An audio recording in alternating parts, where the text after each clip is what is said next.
തിരുവനന്തപുരം നെടുമങ്ങാട് സൂര്യഗായത്രി വധക്കേസിൽ പ്രതി അരുണിന് ജീവപര്യന്തം തടവ് ശിക്ഷ. ഇതിനു പുറമെ 5 ലക്ഷം രൂപയും പിഴ ഒടുക്കണം.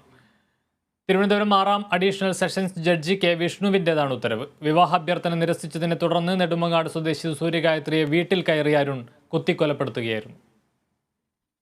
2021 ഓഗസ്റ്റ് 31-നായിരുന്നു കൊലപാതകം. പേയാട് ചിറക്കോണം സ്വദേശിയായ അരുൺ സൂര്യഗായത്രിയെ വീട്ടിൽ കയറി കുത്തിക്കൊലപ്പെടുത്തുകയായിരുന്നു. സൂര്യഗായത്രി വാടകയ്ക്ക് താമസിക്കുന്ന നെടുമങ്ങാട് കരിപ്പൂരിൽ വീട്ടിൽ കയറിയായിരുന്നു ആക്രമണം. പ്രേമനൈരാശ്യവും വിവാഹാഭ്യർത്ഥന നിരസിച്ചാലുള്ള വിരോധവുമാണ് കൊലപാതകത്തിലേക്ക് നയിച്ചതെന്നാണ് കേസ്. പ്രതി കുറ്റക്കാരനാണെന്ന് തിരുവനന്തപുരം 6ാം അഡീഷണൽ സെഷൻസ് കോടതി കണ്ടെത്തിയിരുന്നു. കൊലപാതക ശ്രമം, ഭവനഭേദനം, ഭയപ്പെടുത്തൽ എന്നീ കുറ്റങ്ങൾ പ്രതിക്കെതിരെ തെളിഞ്ഞു. കേസിൽ ജീവപര്യന്തം ശിക്ഷ വിധിച്ച കോടതി 5 ലക്ഷം രൂപ പിഴയും വിധിച്ചു. ഈ തുക സൂര്യഗായത്രിയുടെ മാതാപിതാക്കൾക്ക് നൽകണം. ജീവപര്യന്തത്തിന് പുറമെ 20 വർഷം കഠിന തടവും അനുഭവിക്കണം. തിരുവനന്തപുരം 6ാം അഡീഷണൽ സെഷൻസ് ജഡ്ജി കെ വിഷ്ണുവിന്റേതാണ് ഉത്തരവ്. കേസിൽ 39 സാക്ഷികളെയാണ് വിസ്തരിച്ചത്. 60 രേഖകളും 50 തൊണ്ടുമുതലുകളും പ്രോസിക്യൂഷൻ കോടതിയിൽ ഹാജരാക്കി. 20-കാരിയായ സൂര്യഗായത്രിയെ മാതാപിതാക്കളുടെ കൺമുന്നിലിട്ട് 33 കുത്തുകുത്തിയാണ് അരുൺ കൊലപ്പെടുത്തിയത്.